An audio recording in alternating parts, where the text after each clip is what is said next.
하나님 말씀 사무엘상 10장입니다.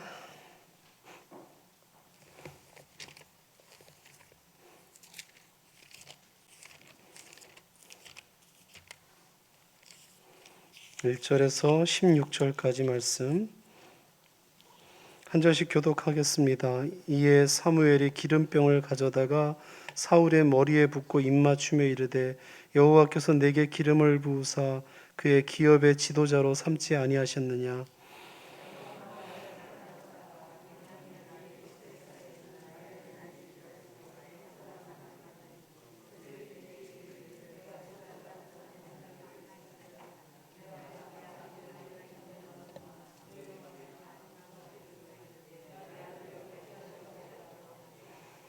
네가 거기서 더 나아가서 다볼 상수리 나무에 이르면 거기서 하나님을 배우려고 베델로 올라가는 세 사람을 만나리니 한 사람은 염소 새끼 셋을 이끌었고 한 사람은 떡 세 덩이를 가졌고 한 사람은 포도주 한 가죽 부대를 가진 자라.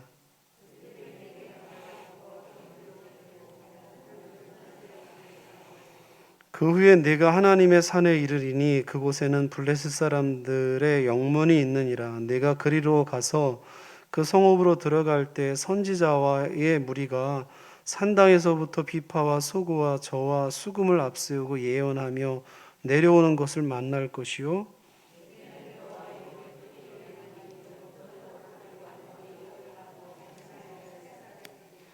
이 징조가 내게 임하거든 너는 기회를 따라 행하라. 하나님이 너와 함께 하시느니라.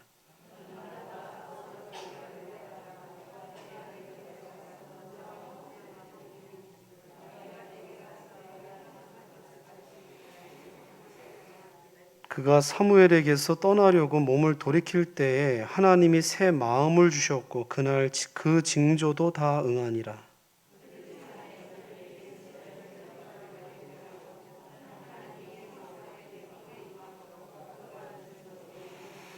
전에 사울을 알던 모든 사람들이 사울이 선지자들과 함께 예언함을 보고 서로 이르되 기스의 아들에게 무슨 일이 일어났느냐 사울도 선지자들 중에 있느냐 하고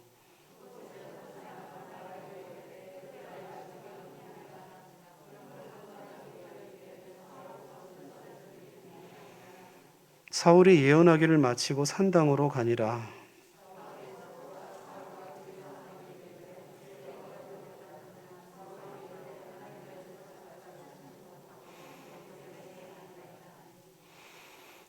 사울의 숙부가 이르되 청하노니 사무엘이 너희에게 이른 말을 내게 말하라 하니라. 사울이 그의 숙부에게 말하되 그 암나기들을 찾았다고 우리에게 분명히 말하더이다 하고 사무엘이 말하던 나라의 일은 말하지 아니하니라. 아멘.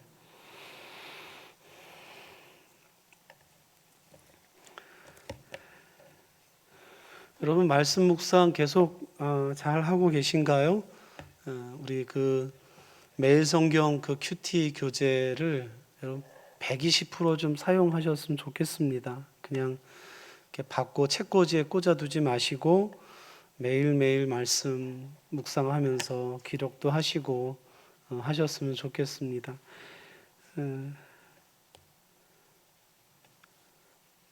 오늘은 이제 10장인데요. 지금 이제 사울이 왕으로 세워지는 과정이죠. 오늘 10장에서는 이제 성령이 임하게 되고 하나님의 영이 임해서 예언을 하고 하는 이런 장면들이 소개됩니다. 9장 부분에서는 이 하나님, 그러니까 이 사울이 왕이 되는 이 과정을 지금 쭉 9장, 10장에서 설명하고 있어요. 근데 9장에서 이 사울이 사무엘의 선택을 입고 나아가는 이 과정에 주도권이 누가 있느냐, 이제 이 얘기를 지금 쭉 한 거예요. 사울이 계획해서 왕이 된 게 아니고 하나님의 주권을 가지시고 여러 가지 우연적인 사건들을 통해서 사무엘을 만나지만 하나님께서 이미 사무엘에게 말씀하셨고 그래서 사울의 어떤 계획이나 베냐민 지파의 계획으로 인해서 왕이 된 게 아니고 하나님이 세우신 거예요. 죽이기도 하시고 살리기도 하시고 부하게도 하시고 가난하게도 하시고 그리고 높이기도 하시고 낮추기도 하시는 하나님이 사울을 세우셨음을 이야기하는 장면이 9장에 있는 이야기입니다. 10장에 있는 이야기를 이제 읽어 나갑니다. 자, 10장 1절에 보니 이에 사무엘이 기름병을 가져다가 사울의 머리에 붓고 입맞춤에 이르되 여호와께서 내게 기름을 부으사 그의 기업의 지도자로 삼지 아니하셨느냐. 그렇죠?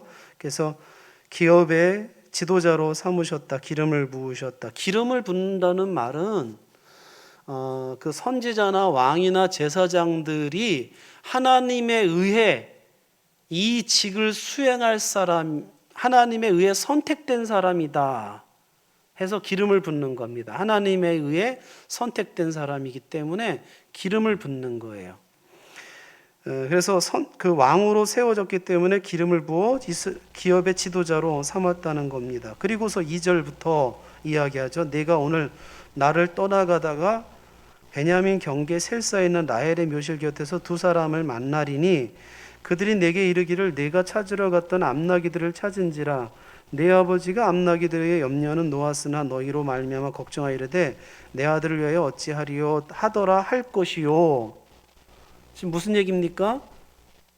나를 떠나가다가 사울인 네가 나를 떠나가다가 사람들을 만나게 될 거야. 근데 그 사람들이 이러이러한 이야기를 할 거야 하고 미리 예고해 주는 거죠. 자, 3절은 내가 거기서 더 나아가서 다볼 상수리 나무에 이르면 그 하나님을 배우려고 베델로 올라가는 몇 사람을 만나요? 3사람. 앞에서는 몇 사람 만납니까? 라헬의 묘시 곁에서 2사람 만나죠. 3절에서는 3사람을 만나서 그 사람들이 이러이러한 것들을 가지고 있는데 4절에 그들이 너에게 문안하고 떡 2덩이를 줄 거야. 너는 그의 손에서 받으리라 합니다. 예, 그래서 사람들 처음에 2사람을 만나서 그들이 그 아버지의 이야기 암낙이 찾았다는 것과 아버지의 염려에 대한 이야기를 걱정하고 있다는 이야기를 이제 듣는 거고, 좀 더 나아가서는 3사람을 만나는데 3사람이 가지고 있는 게 구체적이에요. 너무 디테일하죠. 예, 그 중에서 이제 떡 2덩이도 받을 거다 이렇게 아주 굉장히 디테일하게 얘기를 합니다. 그리고 이제 5절에서 그 후에 내가 하나님의 산에 이르니 그곳에서 블레셋 영문이 있는데 그리로 가서 그 성읍에 들어갈 때 누구를 또 만납니까? 선지자의 무리가 이제 산당에서부터 이렇게 예언하며 내려오는 걸 만나게 된다는 거예요. 만나서 무언가 또 그들과의 관계 속에서 얻어지는 게 있잖아요. 처음 2사람을 만났을 때는 암낙이 찾았다는 이야기와 아버지의 염려에 대한 이야기를 듣죠. 2번째 3사람을 만났을 때는 그 사람들이 가지고 있었던 것 중에서 떡을 얻지요. 그 다음에 이제 선지자의 무리를 이제 만나게 돼서는 무슨 일이 벌어져요? 6절 내게는 여호와의 영이 크게 임하게 되어서 예언하고 변화의 3사람이 될 거다. 자, 그러면 1절에서 지금 6절까지는 무슨 얘기죠? 이렇게 정리를 해볼 수 있겠죠?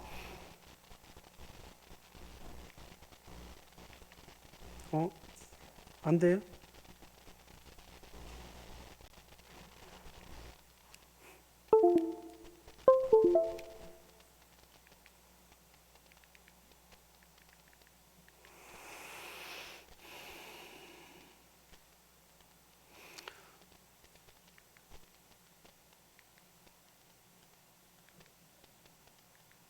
네, 안 되는데. 제가 꺼놨어요. 제가 미안합니다. 제가 꺼놨습니다. 제가 문제였습니다. 이렇게 정리를 할 수 있겠네요. 그러니까 너를 지도자로 삼지 않았느냐? 기름 부어서 지도자로 삼지 않았느냐? 자, 이제 네가 이렇게 해서 갈 때 2사람 만날 거야, 3사람 만날 거야, 선지자의 무리를 만날 거야 하면서 미리 이렇게 얘기를 해주는 것은 지도자를 삼으신 것에 대한 3가지 징조들이죠. 너를 지도자로 삼은 것에 대한 징조들이 이런 거야 하고 얘기해 주는 거예요. 3가지예요. 그래서 베델 라헬의 묘지 옆에서 그 다음에 다볼 상수리 나무 있는 데서 베델로 올라가는 3사람, 그 다음에 하나님의 산에서 이제 선지자의 무리를 만나게 된다. 각각의 지역에서, 각각의 다른 지역에서 각각의 다른 사람들을 만나는데 그 사람들이 이렇게 할 거야, 이렇게 할 거야, 이렇게 할 거야 라고 하면서 미리 예고를 해주므로 사울이 지도자로, 왕으로 세워졌다는 사실을 어떻게 하는 겁니까? 확신시켜 주는 거죠. 그렇죠? 지금 사울이 확신시켜 주는 내용들입니다. 그러니 이제 이런 생각들을 해볼 수 있어요. 사무엘을 통해 사울이 이스라엘의 지도자 왕으로 기름 부음을 받았다는 것은 여러 가지 징조를 통해 확신시켜 준다. 그리고 무엇보다도 하나님의 영을 부어 주셔서 왕의 사역을 감당할 수 있도록 하신다. 그러니까 일꾼을 세우시는 하나님의 어떤 세심함 같은 것들을 보게 되어 확신을 주시잖아요, 그에게. 근데 하나님께서 하나님의 사람들을 세우실 때 다 그런 것 같아요. 오늘 이제 오전에 저는 그 아이들과 그 사울을 세우신 하나님, 사울을 지도자로 세우신 하나님에 대한 이야기를 나눴는데요. 사울은 자기가 베냐민 지파라 그러잖아요. 미약하다고 얘기하고. 사실 근데 하나님의 부르심을 받은 사람들을 보면 사실 이렇게 세상적인 기준으로 보면 아무것도 아니에요. 그렇죠? 물론 사울은 키가 컸어요. 그런데 하나님께서 그가 키가 컸기 때문에 준수했기 때문에 그를 뽑으신 게 아니에요. 여러분 아시겠지만 처음 사울의 모습은요, 굉장히 겸손하고 아버지에게도 순종하고 사원의 말도 잘 듣고 뭔가 어떤 그런 이 중심에 있어서 그래도 지도자로 세워지면 낫겠다 싶은 어떤 것들이 있는 사람이지 세상적인 기준으로, 외적인 기준으로 뭔가 이렇게 그럴듯한 사람은 아니었어요. 키가 컸고 준수했다는 것밖에는 다른 거 없었어요. 근데 이렇게 세우는 거 보면 하나님, 저 사람이 뭘 할 수 있어? 이제 이런 생각이 들 만한 사람들이에요, 사실은. 그렇잖아요, 여러분. 아브라함의 경우는 불임 가정이에요. 자식도 없는 가정을 불러가지고 민족의 아버지로 세운대요. 여러분, 그리고 모세 같은 경우도 그가 잘 나갈 때 부르신 게 아니에요. 왕궁에 있을 때 부르신 게 아니고 언제 부르셨어요? 양치기로 80세가 되어서, 그것도 인생 끝났다 싶은 80세가 되어서 양치기를 쓸 때 그를 부르셨어요. 그래서 제 역할을 감당하겠어? 저렇게 해서? 뭐 이런 생각들. 다윗도 마찬가지고, 제자들도 마찬가지고, 예수님의 제자들도 마찬가지고. 부르셔서 다들 자기 확신이 없어요. 내가 무슨 왕이 되고, 내가 무슨 지도자고, 내가 무슨 왕 같은 제사장이고, 다 그런 생각들을 갖지요. 내가 그래도 왕 같은 제사장인데 잘 알아보셨군요. 이렇게 얘기하는 사람이 얼마나 되겠어요, 여러분. 다 우리 모두가 다 확신이죠. 그래서 그런 사람들을 하나님께서 세우고 가시는데 확신을 주셔요. 확신을 주셔서 믿음도 주시고 확신을 주셔서 그 일들을 감당하도록 하시는 하나님이세요. 하나님 그냥 등 떠밀어서 해! 하고 이렇게 마시는 하나님이 아니라 그가 이해하도록 하고 확신을 갖도록 하고 믿음을 가져서 이 일들을 진행하도록 이렇게 해나가시는 하나님이라는 겁니다. 그래서 사명만 주시지 않으세요. 하나님의 영을 부어주시고 사역을 감당할 수 있도록 하시는 하나님. 그러니까 오늘도 내게 직분을 주셨다면 그 일을 감당할 수 있도록 하나님 하실 거예요. 그러니 하나님은 우리를 세우시는데 그거 다 알고 세우시는데 나는 도저히 못하겠어요. 나 시키지 마세요. 나는 자격도 안 돼요. 하고 해서는 안 되는 거죠. 하나님께서 세워가신다니까요. 그 사람을 세워가세요. 확신도 주시고 그리고 필요한 것들을 공급해 주셔서 해나가신다. 지금 사울이 확신을 갖도록 증거들을 보여주시고, 여러분 2가지, 3가지 비슷한 이유가 반복이 되면 강조하고 특별히 어떤 것을 증언을 할 때 두 사람 또는 3사람이 같은 것을 증언한다면 그건 확실한 것.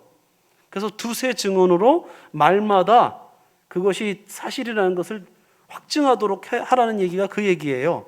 성경에서 이런 사건들이 2번, 3번 이렇게 반복적으로 똑같은 식으로 나오면 분명하다, 확신하다, 사실이다 이런 걸 보여주는 이야기들이에요. 그래서 이 이야기를 통해서 6절까지 이야기를 통해서 확신을 주시는 하나님을 만나게 되고 그리고 하나님은 거기에 필요한 것들을 공급해 주신다라는 사실들을 묵상해 갈 수 있어요. 7절부터 계속 더 읽어볼게요. 자, 이 징조가 내게 임하거든. 그러니까 앞에 있는 이야기들이 뭐라는 거예요? 징조들이죠. 자, 징조가 임하면 너는 기회를 따라 행하라. 하나님이 너와 함께 하시느니라. 너는 나보다 앞서 길갈로 내려가라. 자, 기회를 따라 행하라. 앞서 길갈로 내려가라. 내가 내게 내려가서 드리니 내가 행할 것을 같이 7일 동안 기다리라. 이렇게 하죠. 그러니까 7절, 8절은 무슨 얘기예요, 지금? 7절, 8절은 뭐뭐 해라. 이제 이렇게 징조가 임하면 이제 너는 이렇게 해. 이 얘기를 지금 명령을 주고 있는 거죠. 앞에는 이러이러한 일들이 일어나게 될 거야. 이렇게 얘기한 거고, 자, 이러이러한 일들이 일어나면 너는 이렇게 해. 그 명령들을 이렇게 정리를 해보는 거예요. 기회를 따라 행하는 것. 그리고 길갈로 내려가고 7일 동안 기다리고 가르칠 때까지 7일 동안 기다리는 거죠. 9절은 그가 하나님의 사무엘에게서 떠나려고 몸을 돌이킬 때에 하나님이 새 마음을 주셨고 그날 그 징조도 다 어떻게 됐다? 응하게 됐다. 그 앞에는 이렇게 될 거야 이야기했는데 될 거야 했던 것이 실제로 이루어졌다. 말씀의 성취 이런 얘기죠. 그래서 징조가 임하거든 이라는 제목을 붙여봤고 그 명령어들을 이렇게 써본 거예요. 기회를 따라 행하라. 하나님께서 함께 하실 거야. 길갈로 내려가 7일 동안 기다려라. 거기서 행할 것을 가르칠 거야. 그래서 하나님께서 새 마음 주시고 징조도 다 이루어졌다 하는 겁니다. 그래서 하나님께서 사명을 왕으로서의 사명을 주셨는데 하나님께서 함께 하시며 또 행할 것을 가르쳐 주시겠다고 이야기하는 장면이죠. 그게 이제 이 7절에서 9절까지 있는 이야기입니다. 계속해서 지금 그를 왕으로 세워가는 과정들을 이야기하고 있어요. 10절에서 13절까지 더 읽어보겠습니다. 그들이 산에 이를 때에 선지자의 무리가 그를 영접하고 하나님의 영이 사울에게 크게 임함으로, 이제 이거는 설명이죠. 하나님의 영이 임한 설명이죠. 영이 크게 임함으로 그가 그들 중에서 뭘 합니까? 예언을 하니까 전에 사울을 알던 모든 사람들이 사울이 선지자들과 함께 예언함을 보고 서로 이르되 기스의 아들에게 무슨 일이 일어났느냐? 사울도 선지자 중에 있느냐? 지금 의아해하는 거죠. 아니 사울도 선지자 중에 있어? 이제 이렇게 얘기가 됐다는 거예요. 그래서 12절 그곳에 어떤 사람은 말하 이르기를 그들의 아버지가 누구냐? 이제 아버지까지 소환해요. 사울이 예언할 리가 없는데 그러므로 속담이 돼버렸어요. 이게 무슨 속담이 되냐면 사울도 선지자 중에 있느냐 하더라. 그래서 사울이 예언하기를 마치고 산담으로 갔다는 겁니다. 여러분 사울은 원래 예언하던 자였나요? 사울이 예언하던 자가 아니라는 것을 보여주는 거예요. 사람들이 웅성웅성하잖아요. 아니 사울이 아버지 누구야? 사울이 원래 예언하던 자야? 선지자야? 사울이 선지자들 중에 있었어? 이게 속담이 될 만큼 원래 사울은 예언과는 상관없는 자였어요. 그런데 그날 성령이 임함으로 그가 하나님의 성령에 의해 감동이 되어 예언을 하게 되었다. 그날 이루어진 일이라는 거예요. 그날. 이해되시죠? 무슨 얘기를 하고 있는지. 그날 성령이 임해서 예언을 하게 되었기 때문에 그날 이후로 이것이 속담이 될 정도였다. 아주 굉장히 기이한 일이 벌어진 겁니다. 그래서 내용은 그거예요. 사울에게 하나님의 영이 임했고 사울이 예언을 하게 되었고 사람들이 이렇게 얘기했다는 것은 이것이 굉장히 이상한 이례적인 일, 이전에도 없었고 굉장히 이례적인 일이었다라는 것을 보여주는 거예요. 그러니까 성령이 임한 결과, 하나님의 영이 임한 결과였다는 것이죠. 자, 그래서 본문을 좀 더 이해해 보면 선지자 무리를 만났을 때 하나님의 영이 사울에게 크게 임함으로 사울을 통해 예고되었던 징조들이 모두 성취가 됩니다. 그래서 사무엘을 통해서 얘기한 이 말씀들이 그대로 성취가 돼요. 하나님 말씀은 신실해요. 그대로 이루어지게 돼요. 하나님의 영이 크게 임한 사울은 선지자들과 같이 예언을 하게 되고요. 이제 이걸 보면서 무슨 생각이 들었냐면, 이제 예수님과 제자들의 모습이 생각이 났어요. 이제 저는 그래서 예수 그리스도께서 제자들에게 성령을 약속하셨을 때 그 약속도 그대로 이루어졌다. 그래서 주 예수 그리스도를 믿는 자들에게 성령을 부어주시고 하나님의 뜻을 알게 하시며 사역을 감당하게 하신다라는 부분을 다시 한번 이제 생각해 보게 되는 겁니다. 묵상하면서 저는 어디까지 갔냐면 신약의 제자들에게 성령이 임한 사건까지 같이 한번 생각해 보게 된 거예요. 자, 14절에서 16절은 이제 숙부에게 나아가서 소식을 이제 숙부가 이제 궁금해서 사무엘 만났다니까 사무엘이 뭐라고 말했냐 했더니 이제 암낙이 찾은 얘기만 하더라. 뭐 이제 이 얘기 간단하게 하게 됩니다. 나라 이름 말하지 않았다라는 정도로만 이해하고 있어요. 그럼 1절에서 16절까지 결국은 얘기하는 게 뭔지 아시겠죠? 야, 지도자로 삼았어. 넌 이러이러한 만날 건데 그게 징조가 될 거야. 거기 핵심이 뭡니까? 뭐 떡 받고 또 암낮이 찾았다 이런 얘기가 아니라 이제 그건 단계적으로 그 사울을 확신시키는 얘기고, 핵심은 뭐냐면 선지자 무리를 만나서 어떻게 해요? 하나님의 영이 임하여서 마음이 새 마음이 되고, 그렇죠? 새 마음이 되어 이 일들을 진행하게, 왕의 사역을 감당하게 될 거다. 이게 근데 그대로 다 이루어졌다는 거예요. 사무엘이 말한 대로 그대로 성취가 되었다는 거죠. 그래서 말하고 싶은 얘기는 뭐예요? 사울은 하나님에 의해 세워진 사람. 그래서 하나님이 그에게 새 마음 주셔서 하나님의 영을 부어주셨고 새 마음을 주셔서 왕의 일을 감당하게 하신다는 겁니다. 이게 그러니까 왕은 누가 세워요? 하나님이 세우는 거예요. 사울은 누가 세웠어요? 하나님이 세운 거예요. 사울이 한 게 아니고. 그리고 그에게 필요한 것들을 공급해 주신다라는 내용을 이제 정리를 해보는 겁니다. 그리고 앞서 이제 제가 이제 성령과 관련되어서 예수님의 약속과 제자들의 모습을 생각해 보게 된 겁니다. 자, 그래서 사도행전 말씀이 떠올려졌어요. 자, 같이 한번 읽어볼까요? 사도행전 1장 4절 5절 같이 읽습니다. 사도와 함께 모이사 그들에게 분부하여 이르시되 예루살렘을 떠나지 말고 내게서 들은 바 아버지께서 약속하신 것을 기다리라. 요한은 물로 세례를 베풀었으나 너희는 몇 날이 못되어 성령으로 세례를 받으리라 하셨느니라. 자, 예수님께서 죽음 가운데 일어나서 부활하셨습니다. 승천하시기 전까지 40일 동안 제자들에게 보이시며 하나님 나라의 일을 말씀해 주셨어요. 그리고 제자들과 사도들과 함께 모여 있었을 때 부활하신 주님이 아직 승천하기 전이에요. 그들에게 이제 분부하는 거죠. 말씀하시는 거예요. 예루살렘 떠나지 말고, 사실 이게 어려운 얘기예요. 예수님을 이제 죽인 세력들은 제자들을 찾아내고 있잖아요. 예루살렘에서 죽였으니까 예루살렘을 빨리 벗어나는 게 제자들 입장에서는 한결 위험해서 벗어나는 길이잖아요. 근데 예루살렘 떠나지 말래요. 떠나지 말고 내게서 들은 바 아버지께서 약속하신 것, 성령을 가리키는 거죠. 그래서 기다리라 그래요. 나는 내가 이제 부활한 모습 봤으니까 자, 이제 너는 부활의 증인이 되어 나가서 증거해, 전도해. 이렇게 하지 않고 기다려. 약속하신 것을 기다려 하고 기다리라고 얘기합니다. 그래서 몇 날이 못 되어 성령으로 세례를 받을 거야, 이렇게 얘기해 주시죠. 근데 이미 예수님은 중간중간 성령을 이야기하셨어요.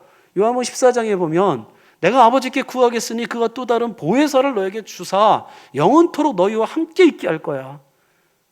영원토록 너희와 함께 있게 할 거야. 그는 진리의 영이라 세상은 능히 받지 못하나니 이는 그를 보지도 못하고 알지도 못함이라. 그러나 너희는 그를 아나니 그는 너희와 함께 거하시며 또 너희 속에 계시겠습니다. 성령이 너희와 함께 할 거야. 나는 떠나가지만 성령을 보내줄 거야. 예수님 말씀해 주셨는데 그것 때문에 기다려라, 이렇게 얘기하신 거예요. 그리고서는 결정적으로 언제요? 오순절이. 같이 한번 읽어볼까요? 오순절 날이 이미 이름에 그들이 다 같이 한 곳에 모였더니 호련히 하늘로부터 급하고 강한 바람 같은 소리가 있어 그들이 앉은 온 집에 가득하며 마치 불의 혀처럼 갈라지는 것들이 그들에게 보여 각 사람 위에 하나씩 임하여 있더니 그들이 다 성령의 충만함을 받고 성령이 말하게 하심을 따라 다른 언어들로 말하기 시작하니라. 약속하신 것을 기다려. 그래서 이제 기다렸는데 오순절이 돼서 성령이 각 사람에게 임하면서 말하게 하셔서 하나님의 큰 일을 각기 다른 언어들로 말하는 일들이 일어나요. 그래서 여기부터 시작해서 부활의 증인 노릇을 해요. 이제 자, 너희들은 부활의 증인이 될 거야, 주님 말씀해 주셨어요. 그런데 그 얘기, 그 사명만 주시고서 끝난 게 아니라 어떻게 약속하신 것을 기다려, 성령을 기다려 하고서 성령을 부어주셔서 그 일을 진행하도록 한다고요. 여러분, 주님이 주시는 사명을 감당하는 것은, 주님의 일은 내 능력으로 하는 게 아니에요. 내 지혜로 하는 게 아니에요. 내 경험으로 하는 게 아니에요. 주의 일은 내 지혜, 내 경험, 내 능력으로 하는 게 아니라 주의 영의 능력으로 하는 거예요. 여러분, 사람을 다루는 문제예요. 영혼을 다루는 문제예요. 주의 일은요, 하나님 나라, 보이지 아니하는 하나님 나라를 세워가시는 거예요. 사람의 일이라면 사람의 경험과 지식과 어떤 능력으로 해나갈 수 있죠. 그런데 하나님의 일은 그런 게 아니에요. 교회를 세우는 일들, 영혼을 구원하는 일들, 여러분, 이거 영적인 일들이에요. 영적인 일들이라고요. 예배당은 세울 수 있는지 모르지만 여러분, 교회를 세울 수는 없어요. 돈이 있어서 예배당은 어떻게 세울 수 있는지 모르지만 그리스도의 몸된 교회를 세울 수 없어요. 우리의 능력으로. 영혼이 거듭나는 일이 어떻게 이게 가능해요? 한 사람이 믿음을 갖는 일이 어떻게 가능하며, 한 사람이 마귀의 권세 아래 있었던 그가 마귀의 권세를 벗어나서 주의 백성이 될 수 있어요. 어떻게? 내가 내 자녀도, 내 아내, 내 남편도 어떻게 안 되잖아요. 살아보셔서 아시잖아요. 아무리 얘기해도 안 돼요. 들어먹지를 않아요. 나를 이해하는 사람도 그러는데 생판 모르는 사람들을 어떻게, 여러분, 그 사람들을 주의 백성으로 삼으며 믿음을 갖게 하고 그 마귀의 권세 아래 있었던 일을 어떻게 돌이키며, 여러분, 어떻게 그걸 해요? 성령이 함께하지 아니하시면 이 일은 안 되는 거예요. 근데 주의 일을 자신의 지혜와 자신의 경험과 자신의 능력으로 하려고 해요. 그러니까 좀 해보세요 하고 맡기면은 나 못해요. 뭐가 먼저 드는 거냐면 자신의 지혜, 자신의 능력, 자신의 경험을 생각하는 거예요. 나는 경험도 없고요, 나는 능력도 없고요, 나는 지혜도 없고요. 누가 자기의 지혜와 경험과 능력으로 하래요? 성령의 능력으로 하는 거예요. 성령의 지혜로 하는 거고요. 하나님은 직분을 맡길 때 그냥 맡기지 않아요. 사명만 주시지 않아요. 성령을 주셔서 새 마음을 갖게 하시고, 성령의 지혜를 주시고 능력을 주셔서 기회를 따라 일하도록 하시는 하나님이세요. 함께 하시며 그 일들을 진행하시는 하나님이라고요. 그래서 제자들에게 부활하심을 보여주셨지만 증인 노릇하라고 등 떠밀지 않으세요. 기다리라고 때가 되어 성령을 부어주셔서 성령이 말하게 하심을 따라 말함으로써 증인의 사역을 공식적으로 시작하게 되는 거예요. 그래야 어려움을 만나도 성령의 능력으로 능히 이기며 나가는 거죠. 주의를 하면서. 근데 사람들은 자꾸 자기를 앞세워요. 자기의 지혜와 경험과 능력을 가지고 자꾸 생각해요. 판단해요. 할 수 있다, 못한다, 이걸. 여러분, 그냥 맡겨졌을 때는 믿음을 가지세요. 하나님이 뭔가를 맡기셨다면 그러면 하나님 필요한 것들을 공급해 주신다. 성령을 부어주신다. 환경도 열어주신다. 돕는 사람도 붙여주실 거다. 그럼 그래 믿으세요. 하나님의 일들은 그런 방식으로 이루어졌어요. 하나님 그런 방식으로 이루어졌다고. 하나님, 제가 모든 걸 다 갖췄거든요. 그러니까 저 한번 써주세요. 제가 뭐 할 수 있어요. 저 다 지금 환경도 다 정말 열리고 뭐 능력도 있고요. 다 준비가 되었어요. 그렇게 해서 쓰임 받는 게 아니라고요. 하나님이 세우시고 새 마음 주시고 성령 부어 주셔서 그 일들을 진행하도록 하시는 거예요.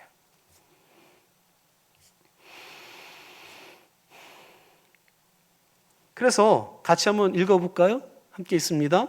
하나님은 하나님의 일꾼에게 성령을 부어주셔서 일하도록 하신다. 우리가 해야 하는 일은 믿음을 가지고 성령의 충만함을 구하는 일이다. 새 마음을 달라고 기도하고 주의 능력과 지혜를 주셔서 일하게 해달라고 기도하는 거다. 주님의 일을 한다는 건 영광스러운 일이죠. 얼마나 영광스러운 일입니까? 은혜에 참여하는 일인데, 복음에 참여하고 은혜에 참여하고 영광에 참여하는 일인데, 여러분, 그러면 내가 하나님 일꾼으로 세워질 때 내가 필요한 거는 하나님 일꾼 세울 때 다 주신다. 성령을 부어주셔서 일하게 하신다. 내 능력으로 하는 게 아니다. 그리고 필요한 환경도 열어주실 거다. 믿음을 가지고 성령 충만함을 구하고 또 나 하나님 여기에 적합한 새 마음 주세요. 이전 마음이 아니라 하나님 새 마음 주세요. 새 마음. 그래서 그 새 마음 가지고 주의 능력과 주의 지혜를 구하면서 일하며 나아가는 거예요. 그러면 하나님께서 그 일들을 이루어 가시는 겁니다. 처음 사울을 그렇게 세우신 거예요. 사울은 자격 없는 자지만 베냐민 지파, 그 지파 중에서도 그 당시에는 형편없었던 지파지만 하나님 그렇게 세워서 그에게 성령 부어주셔서 사람들이 깜짝 놀랐죠. 이 사울이 예언도 해? 하고 선지자 무리 중에 있어? 하고 이제 할 정도로 전혀 어울리지 않지만 하나님 그에게 주셔서 그 일들을 감당해서 초대 왕으로서 역할을 감당하게 하신 겁니다. 그래서 오늘도 여러분 기억하세요. 하나님 필요하면 확신도 주실 거고 그리고 또 성령을 부어주셔서 일하게 하신다. 그 믿음을 가지시고 여러분 주의 일에 이게 영광임을 기억하고 감사함으로 이 일에 참여하며 나아가는 우리 모두 될 수 있기를 주님의 이름으로 축원드립니다.